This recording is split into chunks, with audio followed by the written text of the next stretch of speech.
ദേ ഞങ്ങളൊരു പുതിയ ഒരു വിഭവമായിട്ട് എത്തിയിട്ടുണ്ട്. ഒരു മധുരമാണ് കേട്ടോ നമ്മളിന്ന് ഉണ്ടാക്കാൻ പോണത്. ഒരു ഏത്തപ്പഴവും പിന്നെ നമ്മളുടെ ചവ്വരിയും വെച്ചുള്ള ഒരു മധുരം. അപ്പം ഞാൻ ഇത്രയും ചവ്വരി എടുത്തിട്ടുണ്ട്. ഇതൊരു 4-5 ടേബിൾ സ്പൂൺ ഉണ്ട് കേട്ടോ. 5 ടേബിൾ സ്പൂൺ കാണും ഈ ചവ്വരി. ഇത് ഞാൻ ദേ നമ്മളുടെ തിളച്ച് വന്ന 1 കപ്പ് വെള്ളവും തിളപ്പിക്കാൻ പാനിൽ വെച്ചിട്ടുണ്ട്. തിളച്ച് വന്ന ഇതിലേക്ക് കഴുകി വാരി വെച്ചേക്കണതാണ്. ഇതോടെ കഴുകിയിട്ട് ഞാൻ ഉണക്കി എടുത്ത് വെച്ചതാണ്. അപ്പോൾ അത് ഇട്ട് കൊടുക്കാം.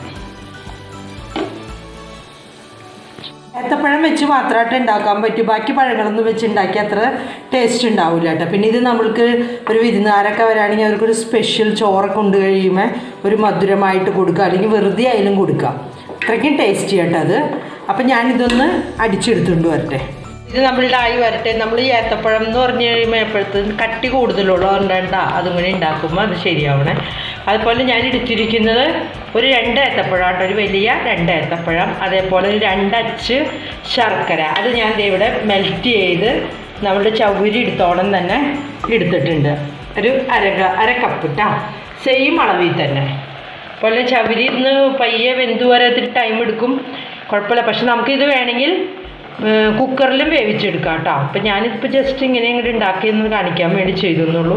അധികം സാധനങ്ങളൊന്നുമില്ല. നമ്മുടെ വീട്ടിൽ ഇത്തിരി പഴമൊക്കെ ഇരിക്കുന്നുണ്ടെങ്കിൽ, ശർക്കര ഉണ്ടെങ്കിൽ ഈ ചവ്വരിയുടെ മാത്രം ഒരു ഇതുള്ളൂ. ചവ്വരിയും പായസമൊക്കെ ഉണ്ടാക്കാൻ നമ്മൾ കൊഴുപ്പ് കിട്ടാൻ വേണ്ടിയൊക്കെ മേടിച്ച് വെച്ചിട്ടുണ്ടാവും ഞാൻ പ്രതീക്ഷിക്കണേ.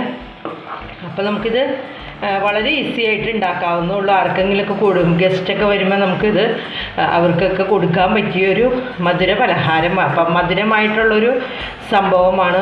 നമ്മളുടെ മുത്തുമണി സ്വീറ്റിൻ്റെ മുത്തുമണി ഇതേ നല്ല മുത്തുപോലെ നന്നായിട്ട് വെന്ത് വന്നിട്ടുണ്ട് കേട്ടോ. ഇനി അതിലേക്ക് നമുക്ക് നമ്മൾ എടുത്തു വെച്ചിരിക്കുന്ന നമ്മളുടെ ശർക്കര പാനിയും കൂടെ ഒഴിച്ചു കൊടുക്കാം. എന്നിട്ട് അതിനകത്തൊന്ന് കിടന്ന് വേകണം.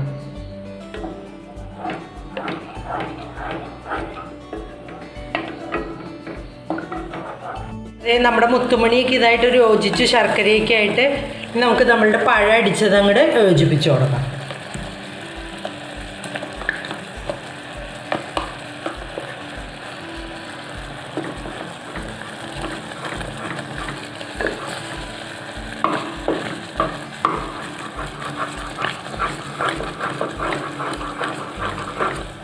അത്ര കുറേ അങ്ങോട്ട് അടിഞ്ഞു പോകണ്ട കേട്ടോ. ഒന്നങ്ങോട്ട് ക്രഷ് ചെയ്ത പോലെ എടുക്കാൻ പറ്റും. അപ്പോഴാണ് നമ്മളുടെ മുത്തുമണിയും ഇതുമായിട്ട് യോജിക്കുകയുള്ളൂ.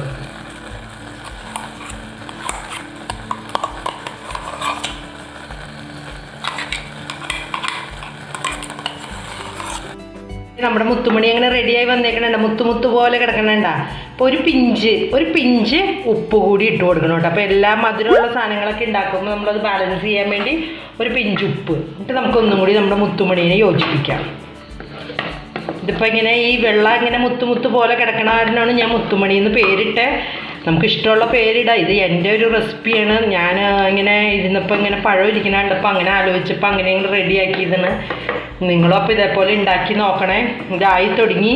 നമ്മൾ ആ പഴം ശരിക്കും അടിച്ചെടുക്കാത്ത ഒന്ന് ക്രഷ് ചെയ്തെടുക്കണ കാരണം അത് കാണാനും പറ്റും നമുക്ക്. കണ്ട അതുപോലെ തന്നെ ഇതായി തുടങ്ങി. നമുക്കിതിലേക്ക് കുറച്ച് ഏലക്കായുടെ പൊടി, ഇത്തിരി സ്മെല്ലും ടേസ്റ്റൊക്കെ വേണ്ടി കുറച്ച് ഏലക്കയുടെ പൊടി, ഒരു 2-3 ടേബിൾ സ്പൂൺ ഏലക്ക പൊടിയും കൂടി ഇട്ട് കൊടുക്കുന്നുണ്ട്. ചെറിയ ടീസ്പൂണിനാണ് കേട്ടോ. ചെറിയ സ്പൂൺ ഏലക്കാപ്പൊടി. നല്ല സ്മെല്ല് വരുന്നുണ്ട് ഈ ഏലക്കയുടെയൊക്കെ.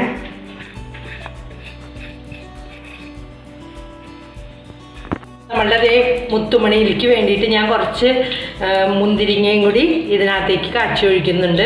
അത് ചെയ്യാൻ വേണ്ടി പാനിലേക്ക് കുറച്ച് നെയ്യ് ഒഴിച്ചിട്ടുണ്ട്. ഇനി നമുക്ക് മുന്തിരി ഒന്ന് വറുത്തെടുക്കാം. നമ്മളുടെ മുന്തിരി അങ്ങനെ ബബിള് പോലെ ആയി തുടങ്ങിയിട്ടാ. അത് വറുത്തത് നല്ല ബബിളായിട്ടുണ്ട്. ഇനി നമുക്കിത് ഓഫ് ചെയ്തിട്ട് നമ്മളുടെ മുത്തുമണിയിലേക്ക് ഇത് ചേർത്ത് കൊടുക്കാം. അപ്പം നമ്മളുടെ മുത്തുമണി അങ്ങനെ റെഡിയായി മുത്തുമണിയിലേക്ക് ഒഴിച്ചു കൊടുത്തു. നമ്മളുടെ ടേസ്റ്റി ആയിട്ടുള്ള മുത്തുമണി ഇവിടെ റെഡി ആയിട്ടുണ്ട്. അപ്പോൾ എല്ലാവരും ഇത് ഉണ്ടാക്കി നോക്കണേ. നല്ല ടേസ്റ്റി ആയിട്ട് ഞാൻ കഴിച്ചു നോക്കി. നല്ല ടേസ്റ്റ് ഉണ്ട്. അപ്പോൾ ഇത് നമ്മളുടെ വീട്ടിൽ പഴമൊക്കെ ഉണ്ടല്ലോ. അപ്പോൾ നമ്മളിതെല്ലാവരും ട്രൈ ചെയ്യുക. എനിക്ക് കമൻസൊക്കെ തരിക കേട്ടോ. അപ്പോൾ ഞങ്ങൾ പുതിയ അടുത്ത വീഡിയോയുമായി വരുന്നത് വരെ നാളെ കാണാം. ബൈ.